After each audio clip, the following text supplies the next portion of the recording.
በስመ አብ ወወልድ ወመንፈስ ቅዱስ አሃዱ አምላክ አሜን። እንደምን ሰነበታችሁ? ቅን የዋህ ትሁት ኢትዮጵያውያን። ለዛሬ ላዘጋጀው ያሰብኩት መልእክት የአባታችን የአምሃ ኢየሱስ ገብረ ዮሐንስን ድንገተኛ መልእክት ነው። ይህ መልእክት ከመደበኛ የቁጥር መልእክት ውጭ ነው። መልእክቱን በማነብበት ጊዜ የቃላት ግድፈት ስለሚኖር ከወዲሁ እንድትረዱኝ ስል በትህትና ጠይቃለሁ።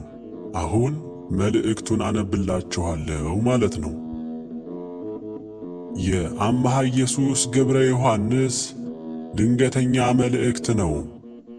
ይህ መልእክት ከመደበኛ የቁጥር መልእክቴ ውጭ ነው።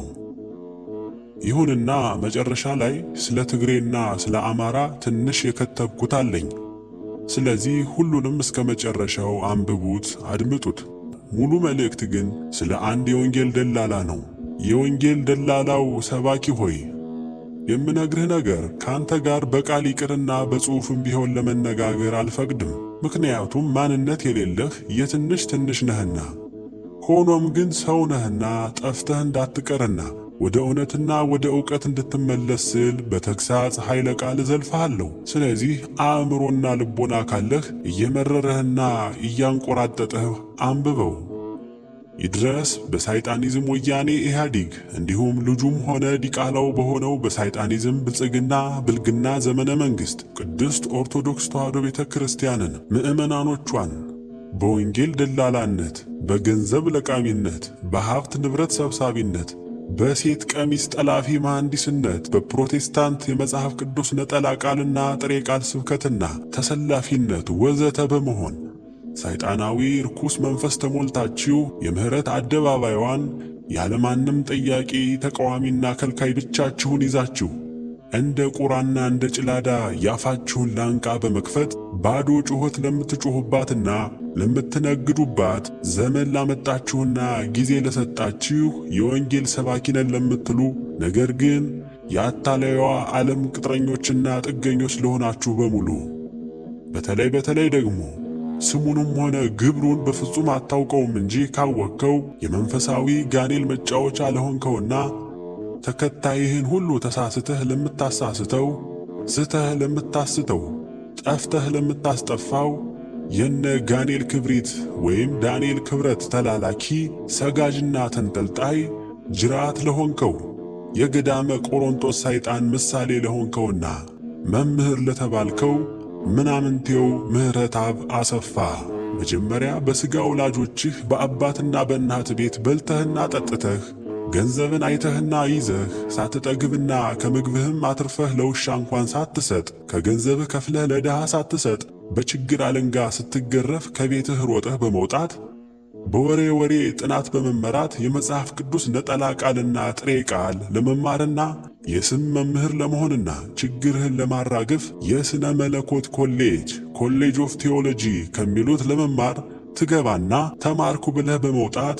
የኑሮ ችግርህን በወንጌል ደላላነት ስም ሀገር ለሀገር እየዞርክ ብር በመልቀም ችግርህን ታራግፋለህ።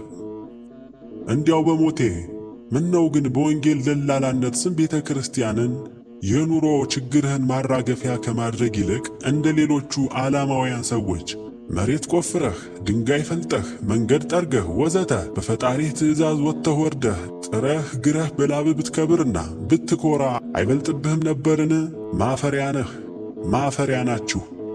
ወይንም ቀን እንደ ጣለኝ ዘመን እንደ ከዳኝ እንደኔ ሐዋርያዊ ስደተኛነቴ ታውቆልኝና ለይቶልኝ በስደት መከራ በመኖሬ የፈጣሪ ወዳጆች በሆኑ በአንዳንድ ደጋግ ክርስቲያን ሰዎች ወደውና ፈቅደው ቀኔ እስኪደርስ ድረስ እየረዱኝ እንደምኖረው ሆነህ ብትኖር እንዴት ያለ ታላቅ ክብርና ኩራት ይሆንልህ ነበር። ዛሬ አንተ በወንጌል ደላላነትህ የያዝከውን መኪና፣ ገንዘብ፣ ሕንፃ፣ ሀብትና ንብረት ሁሉ እኔ ብፈልገው ኖሮ ያንተን 10 እጥፍ ካንተ በፊት እይዘው ነበር። ነገር ግን የሐዋርያት ተልእኮ ይህ ስላልሆነ ተውኩት፣ አልፈልገውምም። ከቤት የሚወጣሁት ይህንን ፈልጌ አይደለም። ብፈልገውማ ሀብቱ ሁሉ ድሮ ከአባት ከእናቴ ቤት ነበር። የባላባት ልጅ ተዋርዶ እንጨት ሰበራ ቆላ ወርዶ ሲያነደው ያድራል ሌሊቱን ቀን የሰበረውን ከገባህ ይግባህ። የባላባት ልጅ ተዋርዶ እንጨት ሰበራ ቆላ ወርዶ ሲያነደው ያድራል ሌሊቱን ቀን የሰበረውን ከገባህ ይግባህ። አንተዬ አድምጠኝማ፣ እኔ ያማህ ኢየሱስ ያደግኩትና የኖርኩት በፈጣሪና በወላጅ አባታችን ፈቃድና ትእዛዝ በቤታችን የነበረው ሀብት ንብረታችን ሁሉ ለድሃዎች ተሰጥቶ በድህነትና በችግር ነው። ይህን ስልህ ግን ለክፉ ችግር አልወደቅንም፣ እንደ ልብ መሆን ቀረ እንጂ። በዚህ መሰረት በሀብታችን ያልኮራን ያልተመጻደቅን፣ ድሃን ያልናቅን፣ እንዲሁም በድህነታችን ደግሞ ያላፈርን ያልደነገጥን ያልተሳቀቅን፣ ለሀብታም ያላጎበደድኩና አሁንም የማላጎበድድ በሀብታምነት ከንቱነቱ በንቀትና በኩራት የማየው ከልቤ ኩሩ ክርስቲያን፣ ኩሩ ጎንደሬ፣ ኩሩ አማራ፣ ኩሩ ኢትዮጵያዊ ነኝ። ከቤቴ የወጣሁም ችግር ይዞኝና እንዳንተ ሀብት ንብረትን ፈልጌ በወንጌል ስም እየደለልኩ ሥጋዬን ላደልብ ሳይሆን በብዙ መከራ ነፍሴን ላድን ለሀገሬ፣ ለሕዝቤ፣ ለሃይማኖቴ ማንነት ልዋጋ ብዬ ነው። አንድ የማላውቀውና የማያውቀኝ የጎንደር አዝማሪ በአንድ ወቅት ምን እንዳለ ልንገርህ። ውሎ በአደባባይ ከድሃ ሰው ጋራ አጣሁ ብሎ አያዝን፣ አለኝ ብሎ አይኮራ። የበታቹን አይንቅ የበላዩን አይፈራ፣ እያደገ ይሂድ ያመሃየ እንጀራ። ውሎ በአደባባይ ከድሃ ሰው ጋራ አጣሁ ብሎ አያዝን፣ አለኝ ብሎ አይኮራ። የበታቹን አይንቅ የበላዩን አይፈራ፣ እያደገ ይሂድ ያመሃየ እንጀራ አለ። እናማ አእምሮና ልቦና የሌለው ድሃ ሰው ምንጊዜም ቢሆን መለመን ማታለልና መደለል ክብሩና ኩራቱ ነው። ወይኔ ያማህ ኢየሱስ በሞትኳት። አንተና መሰሎችህ ብትማሩና ብታውቁ ኖሮ ሐዋርያት አባቶቻችንና ሊቃውንት አባቶቻችን ይህችን እውነተኛ ተዋህዶ ሃይማኖት ከክርስቶስ ተቀብለው ለእኛ ያስረከቡን ከሀገር ሀገር በብዙ የመከራ አይነት እየተሰደዱ በረሃብ፣ በጥማት፣ በሕመም፣ በእስር፣ በግርፋት ደማቸውን አፍስሰው ሥጋቸውን ቆርሰው አጥንታቸውን ከስክሰው ሕይወታቸውን መሥዋዕት አድርገው ነበር እንጂ እንዲህ እንዳንተና እንደ መሰሎችህ የሚያስተምሩትን ሕዝብ በወንጌል ቃል እየደለሉ ያኔ ባይኖርም መኪናቸውን እየገዙ ቤታቸውን እየሰሩ ገንዘብ ለግላቸው እየሰበሰቡ ሀብት ንብረት እያከማቹ ራስ ወዳድ ሆነው ትዳር ፍለጋ ቀሚስ እየፈለጉና እያማረጡ አልነበረም። እናማ ምህረተአብ ሆይ ጥር 23 2013 ዓመተ ምህረት ዕለተ እሁድ የስም ቆንጆ በሆነው ነገር ግን የውሸትና የድንቁርና ኮሮጆ በሆነው የማንቂያ ደወል በሚለው ፕሮግራም ላይ የዋህ የህሊና ደናቁርትና ዕውራን የሆኑትን ምስኪን ክርስቲያኖች እስከ ሰዓት እላፊ ድረስ ጧፍ እያስበራህና እልል በሉ እያልክ በማስጮህ የኃጢአት እንጀራህን ለምታበስልባቸው ወጣት ወንዶችና ወጣት ሴቶች እንዲሁም አሮጊቶች የሰጠኸውን የድንቁርናህን ባዶ የቁራ ጩኸት ስብከትህን በሰዎች አማካኝነት ሰምቼልሃለሁ። አንተ ጸረ ኢትዮጵያ፣ ጸረ ተዋህዶ፣ ጸረ ማንነትና ማንነት አልባ የፕሮቴስታንት ሰልፈኛ፣ ባዶ ደንቆሮ የሆንክ የደንቆሮ ደፋር የሆንክ ደሞ ዘፈን ኃጢአት አይደለም የሚሉ መጥተዋል ብለህ እንደ ጌታህ እንደ ጋኔል ክብሪት እንደ ዳንኤል ክብረት ስሜን ሳትጠቅስ በዳር ዳርታና በአሽሙር ያላዋቂ አንባቢ አድማጭና ተርጓሚ ለመሆን ቀባጠርክ። ለመሆኑ ግን የሚሉ መጥተዋል ብለህ አብዝተህ ከመናገር አንድ ሰው መሆኔን ለመናገር ምን አስደነገጠህ? ምን አስፈራህ? ደግሞስ የተናገርኩ እስካሁን ድረስ እኔ ብቻ ነኝ እንጂ ሌላ ሰባኪ የለም። እናማ በግልጥ እንዲህ ያለው አማሃ ኢየሱስ ነው ብለህ ስሜን ለመግለጥ ምን አስፈራህ? ምን አሸበረህ? የወንጌል ደላላነትህ ነዋ። ስለሆነም የተናገርኩትን አጭር የድምፅና የጽሑፍ ትምህርት ምኑንም ሳታዳምጥ ሳታነብ ሳታውቅ የትምህርቱ ባለቤት የሆንኩት በቦታውና በቅርብ በሌለሁበት እንዲያው ዝም ብለህ በተለመደው ሰይጣናዊ ቅናትህ፣ ምቀኝነትህና ጥላቻ ተነሳስተህ በተለመደው ቱቦ አፍህ የድንቁርና ስብከትህን በመናገር የራስህን የድንቁርና ወሬ ለከት በሌለው በቱቦና በመቃብር አፍህ ለመተንተን ስትቀባጠር የሰማ ሁሉ ሰምቶሃል። ሆኖም ግን ከላይ እንዳልኩህ ካንተ ጋር ማውራትና በጽሑፍም ሆነ በድምፅ ጊዜ የሌለኝን ይቅርና ቢኖረኝም እንኳ ለአንተ የድንቁርና ስብከት መልስ መስጠት ስለማልፈልግ አጠቃልዬ የምነግርህ የማሳስብህና የማስጠነቅቅህ ጦርህን ይዘህና ታጥቀህ ከሜዳው ላይ ጠብቀኝ። ውሃ ዋና ሳትችል መውጫ ከሌለው ባህር ውስጥ ዘለህ እንደገባህም እወቅ። ግን አይዞህ አትደንግጥ። አንተ ከብዙ ገንዘብና ከብዙ ሰው ጋር ነህና፣ እኔ ደግሞ ብቻዬንና ባዶ ነኝና። የሚገባህ ከሆነ ይግባህ፣ አይገባህም እንጂ። እስከዚያው ድረስ ግን አሁን ከላይ እንደጠቀስኩልህ አንተ ያለ ማንም እውነተኛ አዋቂና አስደንጋጭ ተቆጣጣሪ መምህር በሌለበት ብቻህን ከተራራ ላይ ሆነህ በነጻነት የጩኸት ባዶ ቀረርቶህን አግራራ። እኔ ደግሞ ከታች ጉድጓድ ውስጥ ገብቼ ስጮህና ስጨነቅ ልቆይ። ሮጦ የመጣን አህያ አጥብቀህ ጫን እንዲሉ ተቅለብልበህ በድንቁርና ስብከትህ ያልሆነውን ሁሉ በመቀባጠርህ እኔ ስመጣና በሜዳው ላይ ስንገናኝ መተንፈሻ እስክታጣ ድረስ በደንብ ስለምጭንህ ለመለፍለፍ አትቸኩል። በተጨማሪም ከአንበሳ መንጋጋ እንደገባሁ ግን አስረግጬ ነግርሃለሁ። ያንተ መምህርነትና አዋቂነት በማይሞች ጆሮ እንጂ በሊቃውንቱ ጆሮ አይደለም። በእነሱ ጆሮማ በጣም ማፈሪያ ነህ። ግን የሚነግርህ አጣህና ከኔ በላይ አዋቂ ሰባኪ ማን አለ ለማለት ቤተ መቅደስንና ምዕመናንን በባዶ ጩኸት ታደነቁራለህ። በጥቅሉ በወንጌል ደላላነት ይህችን ቤተ ክርስቲያንንና ይህንን ምዕመን የምትጫወቱበት አስመሳይ ደናቁርት ሰባኪዎች ሁሉ መቼ ቢሆን የትም ብትሆኑ በምንም ይሁን በምን ያለማንም ሰው ጠቋሚና መሪ በያላችሁበት እንደ ጠጠር እንደምትለቀሙ እወቅ። የወንጌል ደላላ ከሆንክበት ከዚች ከቤተ ክርስቲያን አውደ ምሕረትም ተጠርገህ የምትወገድበት ጊዜ ሩቅ እንዳልሆነና እንደማይቀርልህ እወቅ። አሜሪካና አውሮፓ ሄጄ አመልጣለሁ ብለህም እንዳታስብ። እንኳን አንተ አንድ ተራ የወንጌል ደላላ የሆንክ ይቅርና ማንም የቤተ መንግሥትና የቤተ ክህነት ባለሥልጣናት የነበሩ ወንበዴዎች ሁሉ የትም ቢሄዱና ቢገቡ አያመልጡንም። ያኔ የእኛ እጃችን የማያጥርና እስከፈለግነው ሀገር ድረስ የሚዘረጋ ረጅም ነውና ባትሞትና ብትተርፍ ደስ ይለኛል። ምክንያቱም የእውነተኞች አምላክ መድኃኔ ዓለምና እናቱ ድንግል ማርያም ከፊታችን እንዲጥሉህ እፈልጋለሁና። እኔ ያንተን ማንነት በደንብ አውቃለሁ። አንተ ግን እኔን ስሜን እንጂ ማንነቴን ጨርሰህ አታውቀኝም። ብታውቅም ወሬ ነው። ስሜን እነግርሃለሁ አሉ አፄ ቴዎድሮስ። እውነታቸውን ነበር። የእሱን ድንቁርና ለመቋጨት ዘፈን ኃጢአት አይደለም የሚሉ መጥተዋል ብሎ ዘፈን ፍጹም ኃጢአት እንደሆነ አድርጎ ያለምንም ትምህርቱና ዕውቀቱ ምንም የጸጋ ብቃትና ስጦታ ሳይኖረው በቱቦ አፉ የቀባጠረላችሁንና የሚቀባጥርላችሁን የፕሮቴስታንት ስብከት የሆነውን ባዶ ነጠላ ቃልና ጥሬ ቃል እየሰማችሁ ከሀገራዊ፣ ከሃይማኖታዊ፣ ከታሪካዊና ከባህላዊ ከማንነታዊ መገለጫችሁና መታወቂያችሁ ከሆነው መልካም ነገር ሁሉ እንዳትወጡና እንደሱ ባዶ ሆናችሁ እንዳትቀሩ እሱን የምትሰሙት ክርስቲያኖች ሁሉ ተጠንቀቁ፣ ተጠበቁ። በትዕግሥት እኛን ስደተኞችን ጠብቁ።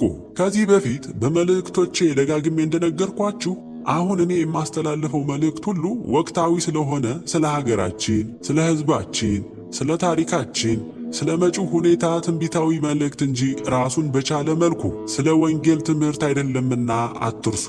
ያም ሆነ ይህ አንተ የወንጌሉ ደላላ ሰባኪ ተብየው ዘፈንን ኃጢአት ነው ብለህ ያለምንም ትምህርትህና ዕውቀትህ በድንቁርና መንፈስ ተሞልተህ ከኢትዮጵያ ምድርና ከኢትዮጵያውያን ክርስቲያኖች የጸጋ ስጦታችን የሆነውን የአንቺ ሆዬን፣ የአምባሰልን፣ የትዝታን፣ የባቲን የጸጋ ቅኝታችንን አንተ የፕሮቴስታንት አፈቀላጤ ማንነት አልባ የሆንክ ባህላችንን ጨርሰ ልታስቀረውና ልታጠፈው ይቅርና ቅንጣት ታህል መቀነስ አትችልም፣ ማይም ነህና። እኔ አማህ ኢየሱስ ግን ምንም እንኳን እንደ አባቶቼ ሊቃውንት አዋቂ ሊቅ ባልሆንም እንዳንተ ግን የወረድኩ ደንቆሮ ማይም ስላልሆን ዘፈን ኃጢአት አለመሆኑን ጭንቅላት እስኪዞርብህ ድረስ እነግርሃለሁ። ጊዜህን ጠብቅ። ጽድቅ ነው ስል ግን አልሰማኸኝም። ይሁን አይሁንም ገና አልተናገርኩም። ሁልህም ጊዜ ጠብቅ። እናም በአባቶቻችን በሊቃውንት ትምህርት በመላዋ የኢትዮጵያ ምድርና በክርስቲያን ሕዝቧ ላይ ባህላዊ ዘፈናችንን የበለጠ ሳገነውና ሳስገንነው ለማየት ያብቃህ። ለነገሩ እንዳንተ አይነት የወንጌል ደላላ ማይም አየው አላየው ትርጉም የለውም፣ አይማርበትምና 4 ኪሎ ቅድስት ሥላሴ መንፈሳዊ ኮሌጅ ከሚባለው እንደ ፕሮቴስታንት ፓስተሮች የመጽሐፍ ቅዱስ ነጠላ ቃልና ጥሬ ቃል ቆጥረህ ወጥተሃል መሰል? በየቤተክርስቲያኑ እየዞርክ አዋቂ ለመምሰል ላንቃህ እስኪታይ ትጮኻለህ። ማይም በማይሞች ፊት ቆሞ ሲናገር ለማይሞች አዋቂ ይመስላቸዋል። እናም ጊዜው ሆነና የተዋህዶ አንበሶች ቦታቸውን ለቀው ተሰደዱና የመናፍቃን አፈቀላጤ የሆኑት የወንጌል ደላላ ዝንጀሮች በአንበሶች ቦታ ሆነው ይጮሁበታል። አንተ የፕሮቴስታንት አፈቀላጤ የወንጌል ደላላ የሆንክ ደንቆሮ የድንቁርና ስብከትህን ከዛው ከመናፍቃን አዳራሽ ሂደህ አራግፈው እንጂ ከቅድስት ቤተክርስቲያናችን ቅጽር ግቢ ላይ አታራግፍብን። የድንቁርና ቱቦ አፍህን ብትዘጋ ይበጃሃል። ያለ ትምህርትህ ተቅለብልበህ በማታውቀው እኔን የጠላህ ይመስሎህ እውነተኛውን ሃይማኖታዊ ትምህርት ለመተቸትና ለመንቀፍ አፍክን በመክፈትህ አዘንኩልህ። ሰው ለመከበር በመልካም ሥራ ይቸኩላል እንጂ ለመዋረድ ይቸኩላልን? መምህር ተብዬው ምህረታብ ሆይ እንዲያው በሞቴ የተማርክና ፈጣሪ የላከህ እውነተኛ ሐዋርያ ከሆንክ እስቲ ስለ ጣዖታዊ ሰንደቅ ዓላማ ተብዬው እየዞርክ በአደባባይ አስተምር። ምክንያቱም ይህ የጣዖት ጨርቅ ሃይማኖታዊና ሀገራዊ ጉድለትና ጥፋት ያለበት ነውና። በተጨማሪም ዕውቀቱና ድፍረቱ ካለ ስለ ሀገርና ስለ ማንነት፣ ስለ ሕዝብ፣ ስለ ህልውና፣ ስለ መብት፣ ስለ አንድነት፣ ስለ ነጻነት፣ ስለ ታሪክ፣ ስለ እውነት፣ ስለ ፍትህ፣ ስለ እኩልነት ተብለው በየጊዜው ሰላማዊ የተቃውሞ ሰልፍ ባዶ እጃቸውን ከሚወጡትና የተለያየ መከራ ከሚደርስባቸው ኢትዮጵያውያን ክርስቲያን ወገኖች ጋር ሆነህ ሲሆን ፊት ለፊት እየመራህ መምራቱን ካልደፈርክ ደግሞ ከመሃል ሆነህ እስቲ አብረህ ውጣና ጩህ። የቤተ መንግስትና የቤተ ክህነት ሰይጣናውያን አምባገነኖች ባለስልጣናት አንድ ሆነው በመተባበር በጥይት አሩርና በቆመጥ ሲጨፈጭፏቸውና ሲያስጨፈጭፏቸው መምህር ተብለህ ለስብከት ከተነሳህበት ጊዜ ጀምረህ የት ነበርክ? ምን ትሰራ ነበር? ምን ነው ከቅጽረ ቤተ ክርስቲያን መድረክ ላይ ወጥተህ በአደባባይ ከመከረኛው ሕዝብ ጋር አለመጮህህና አለመቃወምህ? ኧረ ምን በወጣህ? ለማንና ለምን ብለህ ጥንቅር ብሎ የማይቀር በምን ልብህ፣ በምን ዕውቀትህ፣ በምን ጸጋህ? እስቲ አሁንም ቢሆን በየሀገሩ ክርስቲያኖችና ነገደ አማራዎች እያለቁ ነውና ወደ አደባባይ ውጣና ጩህ። ወህኒ ቤቱንና ፖሊስ ጣቢያውን፣ አለንጋውንና ዱላውን፣ ቁንጫውንና ቅማሉን፣ ዱሃኑንና የመከራውን አይነት ሁሉ እወቀውና ቅመሰው እስቲ። ሐዋርያነት ማለት ይህ ነው እንጂ በወንጌል ስም እየዞሩ ገንዘብ መልቀም፣ ሀብት ንብረት መሰብሰብ፣ የሴት ቀሚስ ሲጠልፉ መኖር አይደለም። ባይገርማችሁ በአንድ ወቅት አዲስ አበባ ላይ በሚገኝ በአንድ ቤተ ክርስቲያን ወርሃዊ በዓል ላይ ተገኝቶ የአምሃ ኢየሱስን የቁጥር 1ና የቁጥር 2ን የትንቢት መልእክት ለተሰበሰበው ሕዝብ ሁሉ የራሱ ሀብተ ትንቢት አስመስሎ በመናገር ሕዝቡን ሁሉ እንባ በእንባ ሲያራጨው አረፈደ ብለው ሰዎች ከኢትዮጵያ ሲነግሩኝ እኔም መናገሩ ጥሩ ነው፣ መልእክቴን አድራሽና አጋዥ አገኘሁ፣ ጥሩ አደረገ ብዬ በተለመደው ቅንነትና እውነት ተሞልቼ ነገርኳቸው። ይሁንና የወንጌሉ ደላላ ከፈጣሪ የተሰጠው ሀብተ ትንቢት ሊኖረው ይቅርና ከሊቃውንት የተማረው ሀብተ ትምህርት እንኳ የለውም። ስለዚህም ነው በሰይጣናዊ ድንቁርናው ቅናትና ምቀኝነት ወደ ኋላ ተመልሶና ስለ ትንቢቱ የመሰከረውን ሁሉ ረስቶ ስለ ዘፈን በቁጥር 2ና በቁጥር 3 በድምፅና በጽሑፍ የሰጠውትን አጭር ትምህርት ሰምቶት ከሆነም ሳያዳምጠው አይቶት ከሆነም ሳያስተውለው የፕሮቴስታንት ሰልፈኛ ሆኖ ደግሞ ዘፈን ኃጢአት አይደለም የሚሉ መጥተዋል ብሎ በዝግ አእምሮና በድፍን ልቡ እየተመራ የመንፍቅና የድንቁርና ቱቦ አፉን በመክፈት ያለምንም ትምህርቱና ዕውቀቱ ለመጮህ በቃ። እንዲያው በጥቅሉ ይህ የወንጌል ደላላ ሰባኪ ተብዬ አእምሮና አፉ የነ ጁነዲ ሳዶ፣ አባዱላ ገመዳ፣ ታዬ ደንደአ፣ ሽመልስ አብዲሳ ማህበርተኛ እንደሆነ አድርጌ ነው የምቆጥረው። የደናቁርት ማህበርተኞች። የሚያሳዝነው ግን ህዝቡ ሁሉ በየፊናው እናንተን ተስፋ እያደረገ መስማቱ ማመኑና መከተሉ ነው። ለነገሩማ ህዝቡ ምን ያድርግ? የተማረ የወንጌል ሰባኪ ሲያጣና የተማረ የህዝብ መሪ ሲያጣ ስለሆነም አልፈርድበትም። እውነተኛ ሰባኪና መሪ ሲያገኝማ ማንነቱን አሳምሬ አውቀዋለሁ። አሁን ግን ጊዜ ያደርጋል የውሻ ሚዜ እንደሚሉት ሆነና ይህ የዋህ ህዝብ አንተን ሰባኪ መምህር ብሎ እናንተን መሪ ብሎ ያጅባል። ያሳዝናል።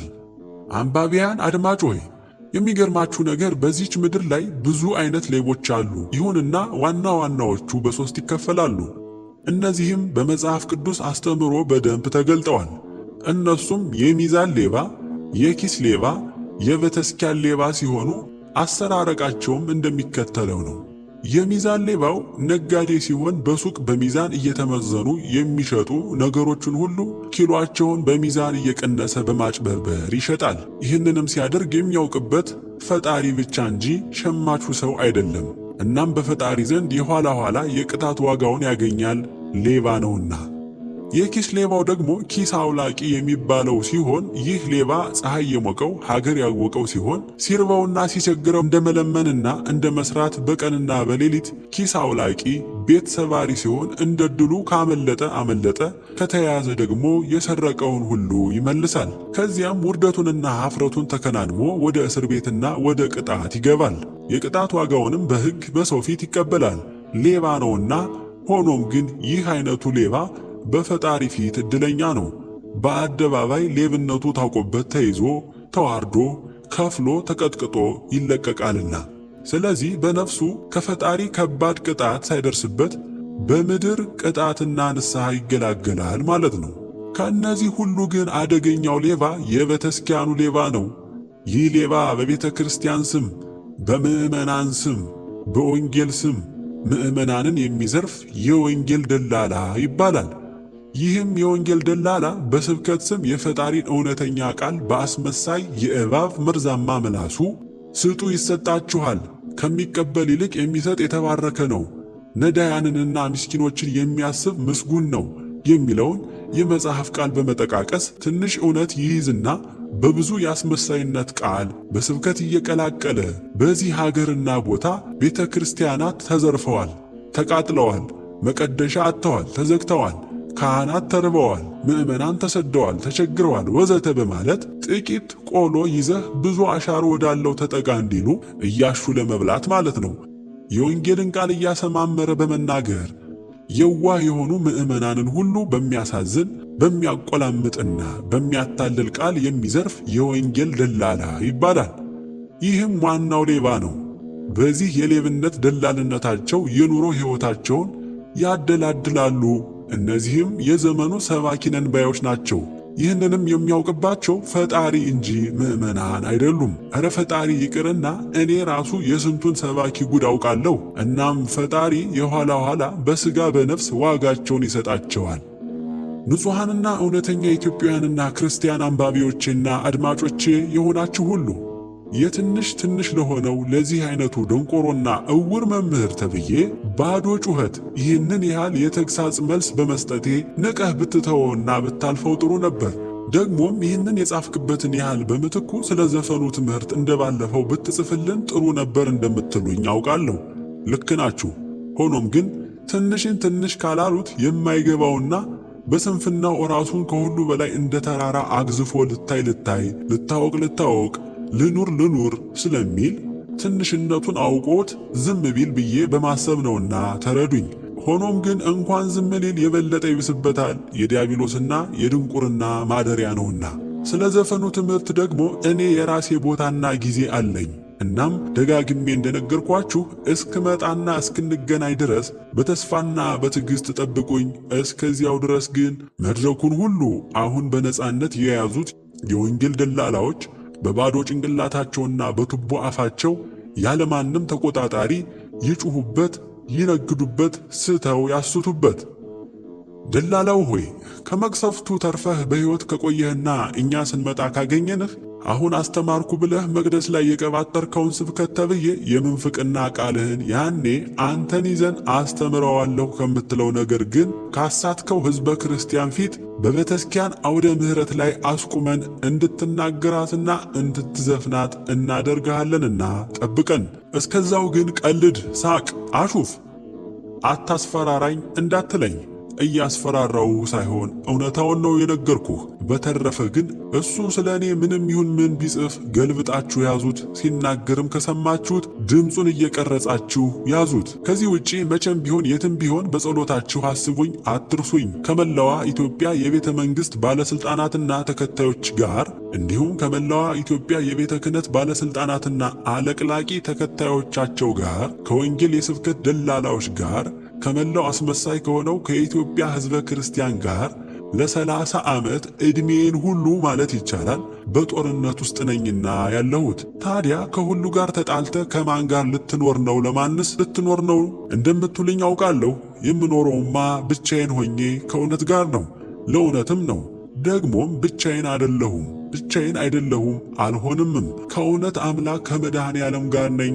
ደግሞም ከሁሉም ጋር አልተጣላሁም፣ አልጣላምም። የተጣላሁና የምጣላው ከአስመሳዮች፣ ከውሸታሞች፣ ከከሃዲዎች፣ ከከዳተኞች፣ ከቀናተኞች፣ ከምቀኞች፣ ከነገረኞች፣ ከተመጻዳቂዎች፣ ከተንኮለኞች፣ ከራስ ወዳዶች፣ ከገዳዮች፣ ከሙሰኞች ወዘተ ወዘተ ከሆኑት ጋር ነው። ይሁንና በመድኃኔ ዓለም ኃይልና ፈቃድ ሁሉንም እንደማሸንፋቸውና እንደማንበረከካቸው አምናለሁ፣ አልጠራጠርም። ትእዛዙ ሁሉ ከላይ ነውና ምስጋና ለእናቱ ለድንግል ማርያም ይሁን።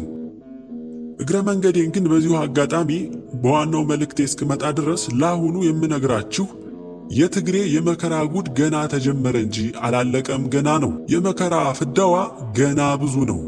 ኢትዮጵያንና ኢትዮጵያውያንን በተለይ ደግሞ አማራን፣ ወልቃይትንና ራያን ለ47 ዓመት ግፍ በሰራችበት ልክ ዋጋዋን እጥፍ ከፈጣሪ ትቀበላለች፣ አይቀርላትም።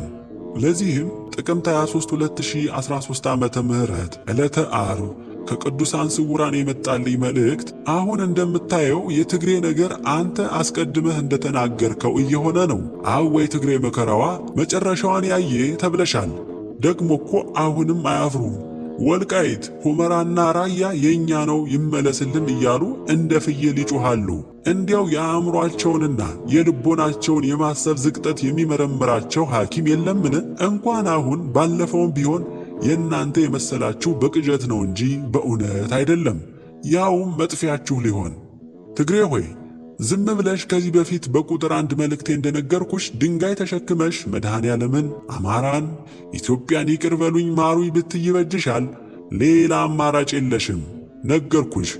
አሁን የደረሰብሽና እየደረሰብሽ ያለው መፈናቀል፣ ስደት፣ ረሃብ፣ ጥማት፣ ሞት፣ ጩኸት፣ ለቅሶ፣ ጭንቀት፣ ፍርሃት ሁሉ በኢትዮጵያውያንና በአማራ ነገድ ላይ 47 ዓመት ሙሉ የፈጸምሽው የግፍ ጽዋሽ ነው።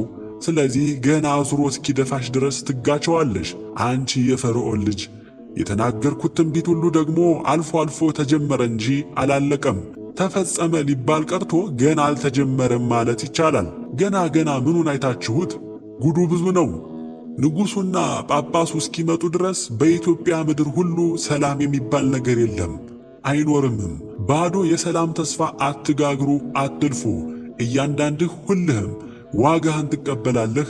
ስለዚህ አሁንም ደግሜ እላችኋለሁ፣ በአረብ ምድር የምትኖሩ ኢትዮጵያውያን፣ ከዚህ በፊት ያልተመለሳችሁ ክርስቲያንና ሙስሊም ወገኖቼ፣ የምትጠሉኝም የምትወዱኝም ሁሉ ወደዳችሁም ጠላችሁም አሁን ጠቅልላችሁ ወደ ሀገራችሁና ወደ ወገናችሁ ብትመጡና ብትገቡ ይበጃችኋል። ተው ስሙኝ፣ ኋላ መንጫጫቱና ማልቀሱ አይጠቅማችሁም። ይህንም አይታችሁታል፣ እያያችሁትም ነው፣ ገናም ታዩታላችሁ። ሰምና ወርቅ ያ ትግሬ ሲያቦካ ኦሮሞ ሲጋግር፣ ተበላህ አማራ ምን ነው ዝምታህ? ያ ትግሬ ሲያቦካ ኦሮሞ ሲጋግር፣ ተበላህ አማራ ምን ነው ዝምታህ? ማጠቃለያ፣ አሁንም ደግሜ እላለሁ፣ በመላዋ ኢትዮጵያ ምድር የምትኖር የአማራ ነገድ ሁሉ በአዲስ አበባ የምትኖር ነገደ አማራ ሁሉ እንዲሁም ሌላው ሕዝብ፣ አራቱ የአማራ ክፍለ ሀገራት ሁሉ በተለይ ደግሞ የበጌ ምድር ጎንደር ክፍለ ሀገር ሕዝብ ቀንና ሌሊት ከመድኃኔ ዓለም ጋር ሁነህ መሳሪያህን ይዘህና ታጥቀህ በንቃትና በተጠንቀቅ ቁም ብያለሁ። ሳታስበው ልትቀደም ነው። እናም ቅደም እንጂ እንዳትቀደም ነገሩን ሁሉ ከፊት ታየዋለህ። ከዚህ በፊት በመልእክቶቼ የአብይ አህመድን መንግሥት አትመኑት፣ በቃሉ ኢትዮጵያ እያለ እየሸነገለ በሥራው ግን እያቆሰለ ገና ያንጫጫሃል። ለአገር ውጭም ሆነ ለአገር ውስጥ ጠላት ለጥቃት ያስቀድማችኋል፣ ያስጠቃችኋል ብዬ ይኸው ያልኩት አልቀረም። ለሱዳን አስወረራችሁ፣ በጉሙዝ አስጨፈጨፋችሁ፣ አፈናቀላችሁ፣ በኦሮሞ አስገደላችሁ፣ አፈናቀላችሁ። አብይ አህመድን ልታምኑትና ልትዘናጉ ይቅርና የአማራ ክልል መንግሥት ባለሥልጣናት የሚባሉትንም ሁሉ አትመኗቸው፣ አትታመኗቸው ብዬ ነግሬያችሁ ነበር። ምክንያቱም ትናንት የትግሬ ወያኔ ባሪያዎች ነበሩ፣ ዛሬም የኦሮሞ ብልግና ፓርቲ ባለስልጣናትና ባሪያዎች ናቸው።